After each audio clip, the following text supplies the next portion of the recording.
یا رسول اللہ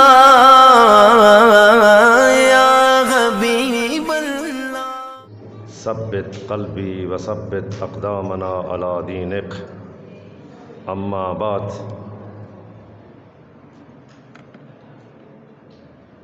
بسم اللہ الرحمن الرحیم انما بعثت لاتمم مکارم الاخلاق۔ سامعین محترم، بزرگان گرامی، عزیزان معظم، آج کی اس مقدس پاکیزہ محفل میں جسے ہم جشن صادقین بھی کہہ رہے ہیں کہ آج دو عظیم ہستیوں کی آمد کے ایام ہیں، جناب سرور کونین وجہ تخلیق کائنات کہ جن کی محبت میں، ان کی آل کی محبت میں خدا نے زمین و آسمان کو خلق کیا، اور اس کے ساتھ ساتھ 17 ربیع الاول امام جعفر صادق علیہ الصلاۃ والسلام کی آمد کا دن ہے۔ جتنے بھی مسالک کے امام ہیں، معزز علماء کرام موجود ہیں، سب بڑی بڑی ہستیاں، بڑی بڑی شخصیات شاگرد ہیں امام جعفر صادق علیہ الصلاۃ والسلام کے۔ ہمیں بحیثیت انسان، بحیثیت مسلمان اپنی زندگیوں کو درست کرنا ہوگا سیرت محمد اور ان کی آل پاک کی سیرت طیبہ کی روشنی میں، تاکہ ہم دنیا اور آخرت دونوں کو سنوار سکیں۔ میں ممنون و مشکور ہوں سید و سردار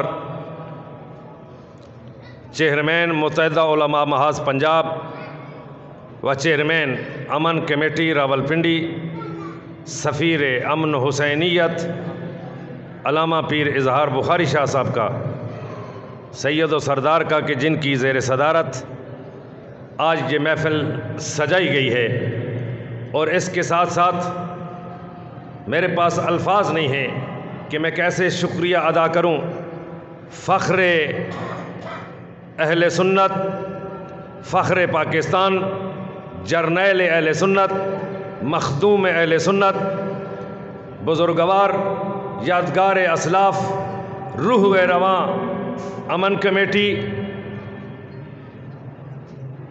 ڈسٹرکٹ خطیب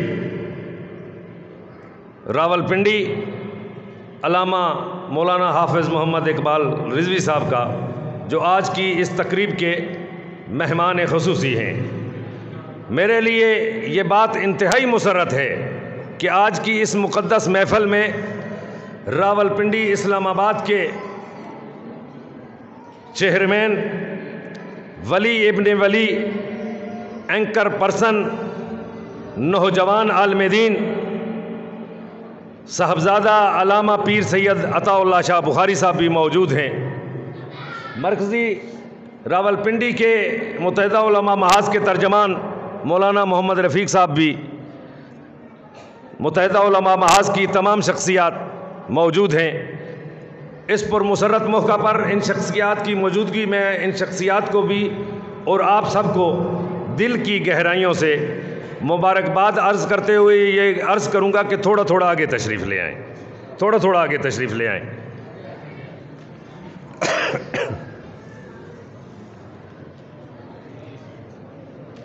توجہ میری طرف رہے۔ زبان جب ذکر ثنائے رسول کرتی ہے، توجہ، زبان جب ذکر ثنائے رسول کرتی ہے، سخن کی داد خدا سے وصول کرتی ہے۔ علاج ہو نہ سکا جس کا ساری دنیا میں، علاج ہو نہ سکا جس کا ساری دنیا میں، علاج اس کا مدینے کی دھول کرتی ہے۔ علاج جس کا ہو نہ سکا ساری دنیا میں، علاج اس کا مدینہ کی دھول کرتی ہے۔ ہم مدینہ کے ماننے والے ہیں۔ میں نے 2 دن پہلے برادر الہادی دسترخوان پہ برادر طاہر عباس صاحب کے زیر اہتمام، ہمارے ساتھ علامہ سید علی موسوی صاحب بھی سکیم 3 میں موجود تھے، تو میں نے یہی جملے کہے تھے، پھر وہی دہرانا چاہتا ہوں کہ ہم مدینہ کے ماننے والے ہیں۔ ہم نے فرقہ وریت کو کچل کے رکھنا ہے، اور ہماری یہ بہت بڑی خوش نصیبی ہے کہ راولپنڈی شہر کے اندر ہمارے 2 عظیم سپوت، ہماری 2 عظیم شخصیات جو ہمارے درمیان آج موجود ہیں، پیر سید اظہار بخاری شاہ صاحب اور جرنیل اہل سنت حافظ محمد اقبال رضوی صاحب، ان شخصیات کی موجودگی میں راولپنڈی کے اندر تمام مسالک سے ہٹ کے تمام ادیان کے بھی لوگ متحد و متفق ہیں۔ ان کی قیادت میں ان دونوں شخصیات کا راولپنڈی پہ احسان ہے، ہم پہ احسان ہے کہ اس شہر کے اندر سنی شیعہ کا کوئی ایشو نہیں ہے۔ سخن کی داد خدا سے وصول کرتی ہے۔ علاج ہو نہ سکا جس کا ساری دنیا میں، علاج ہو نہ سکا جس کا ساری دنیا میں، علاج اس کا مدینے کی دھول کرتی ہے۔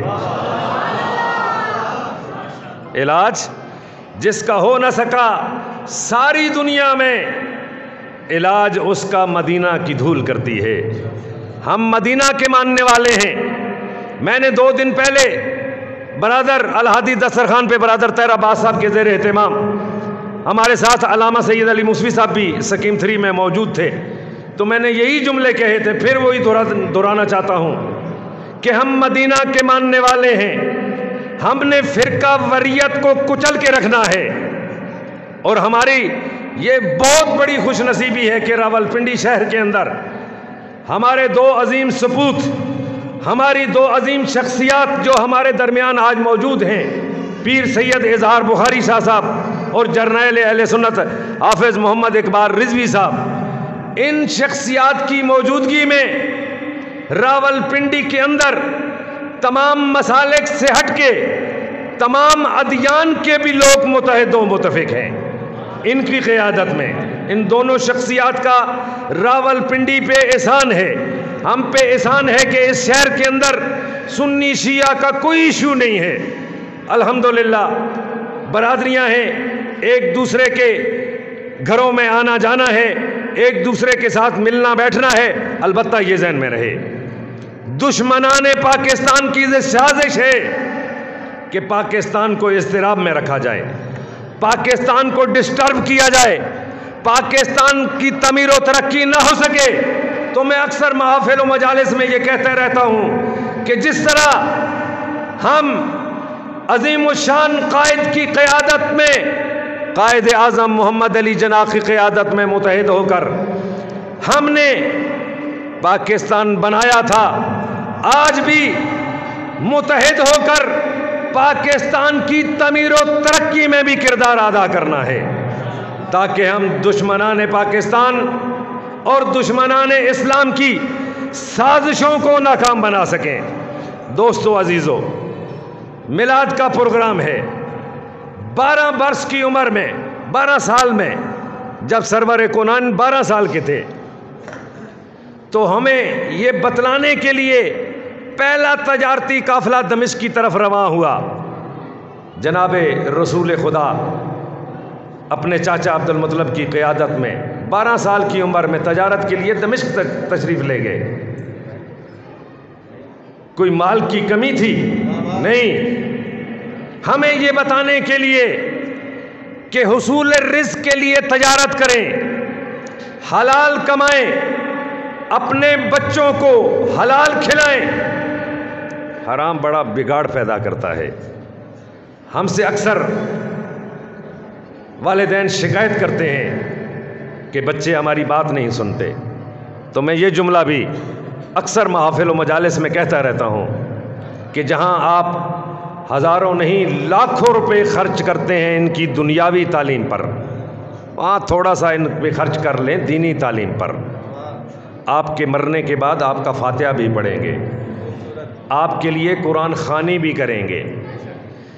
دنیاوی تعلیم تو ہے نوکری کرنے کے لیے، دینی تعلیم ہے بخشش کے لیے۔ تو جو والدین بیٹھے ہیں جن کے بچے ہیں، برائے مہربانی میں گزارش کروں گا کہ بچوں کو دنیاوی تعلیم کے ساتھ ساتھ دینی تعلیم کی طرف بھی توجہ دیں، تاکہ بڑھاپے میں وہ آپ کا سہارا بن سکیں۔ ایسے نہ ہو کہ بہت بڑے افسر بن جائیں تو آپ کے لیے ان کے پاس وقت بھی نہ رہے۔ اگر دینی تعلیم ہے تو پاکستان کی بڑی شخصیت بھی بن جائے، پھر بھی آپ کے تابعدار رہیں گے۔ میری باتیں اگر ناگوار نہ گزریں تو صلوات پڑھ لیں۔